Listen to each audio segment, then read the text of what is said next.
Got to keep an eye on the flagman as well. They're not going to make it. Oh, crash! And the red and black flag was out. None of them made it back, and on top of that, the big one right here in the tri-oval.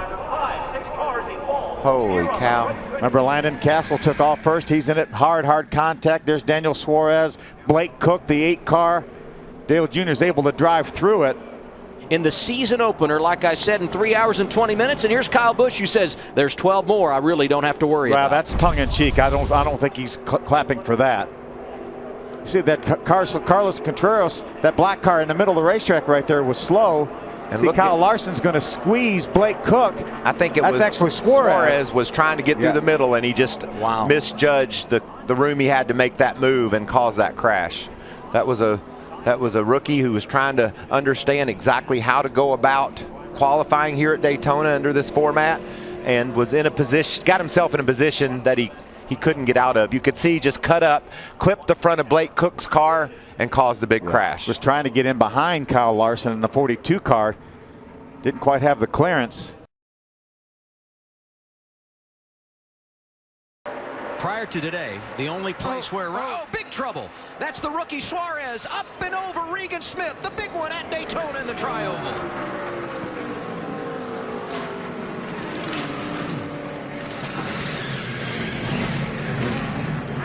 Turned us right there. And it looks like he just gets him in a bad spot right there, and he just got behind in his steering. Yeah, he got too far to the right, and coming off of the corner right there, that car unloads as you come off of that banking, and it just took just a little bit too much. And that's that window that you have to push. And if you get outside of the center of that back bumper, the way that the front and back bumpers are curved, it's going to spin that car out. Oh, into the wall goes the 10, and 10 is hit as well as she was coming back down the track. Danik on the outside of Newman. And around she goes. Didn't look like there was contact there, but could have been earlier. Yeah, I have to believe there was contact the way she turned around quickly. Here comes David Ray, nowhere to go. He did nothing wrong. Right here, I think, is the best shot. You have the 31 underneath the 10. The 31 just moves up. I didn't know if the 24 get into the 31, but at that view, it seemed clear to me that there was no contact. Jeff was just turning underneath the 31. The 31 got in the corner deep. Yeah. Between the 31 and the 10, there was definitely contact. Whether the 31 came up or the 10 was coming down, that's what makes this corner so difficult, Jeff, because what's the line? You can't follow the dotted line. What's the natural line of the cars into the corner? Yeah, Danik was expecting Ryan Newman to go all the way down to like the left, put the left sides closer to the yellow line. She was protecting that spot, trying to, arc in the corner, and just Ryan Newman thought, hey, you're not coming down that far. So Ryan Newman didn't do that on purpose, but ultimately it looked like Ryan did not give her the room that she was expecting. Oop. Oh, we got a crash. Crash. Big. Well, yeah, it's starting to get big. Oh, it's big now. It got big. And the 2 gets woed up, and the 3 kind of gets woed up, but then you see Carl Evans goes back up the track, and here comes Brian Scott with a full head of steam, makes big contact with the back of the 19. And Kenseth cleared by Logano. Maybe no. Kenseth takes him out. Logano into the wall. Caution comes out and the crowd roars.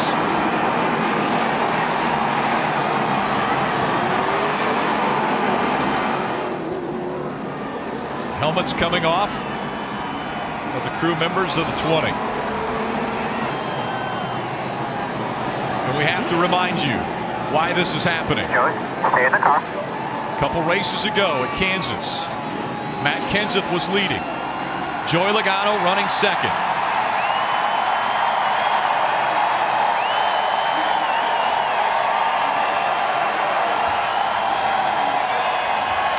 You can tell how the fans feel about it.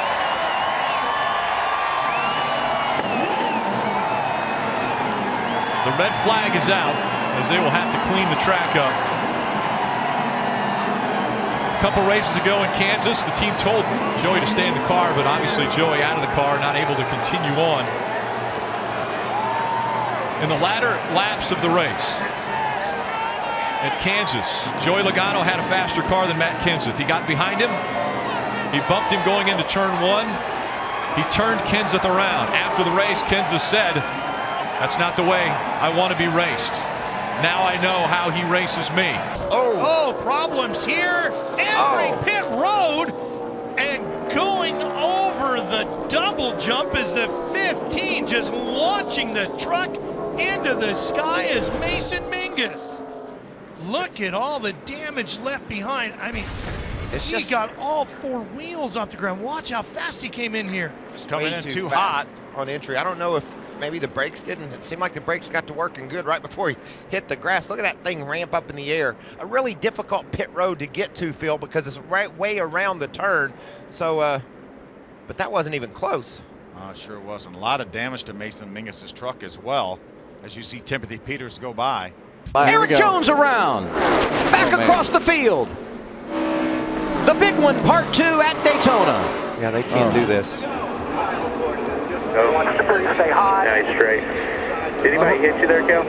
A horrific crash for Kyle Busch, who slid through the infield grass and went head on into the inside wall. And you see Kyle here being tended to by medical officials.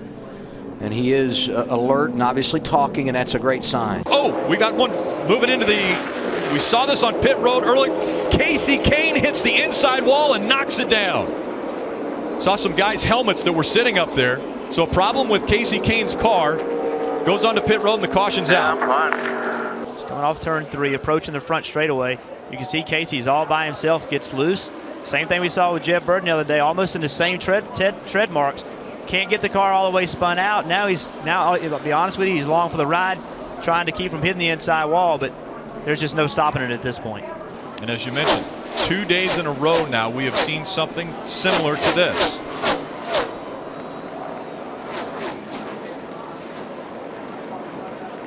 As I mentioned, some of the things that were sitting on pit road, crew members will put their helmets on pit road waiting before they have to go out there for a pit stop, and we've seen on these replays some things flying, one of those being a helmet.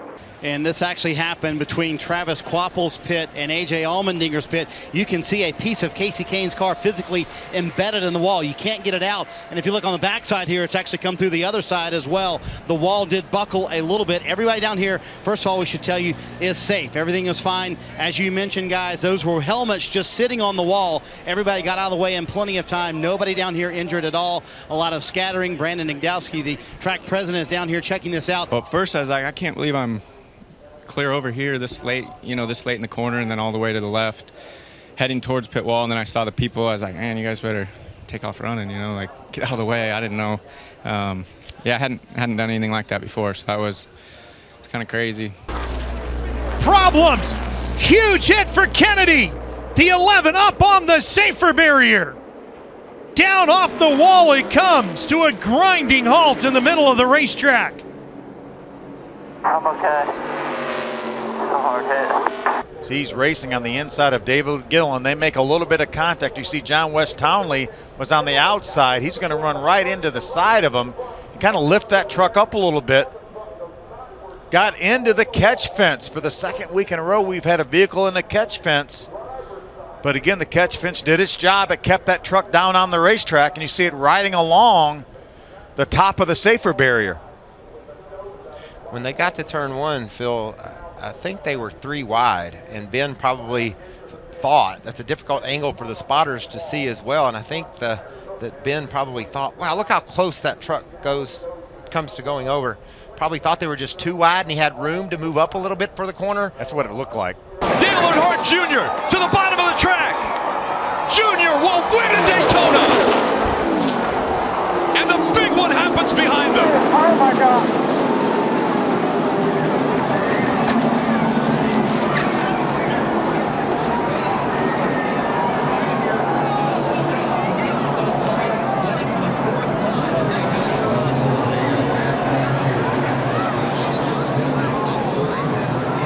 Of Austin Dillon into the catch fence. All the crews getting out to that car to assist these drivers.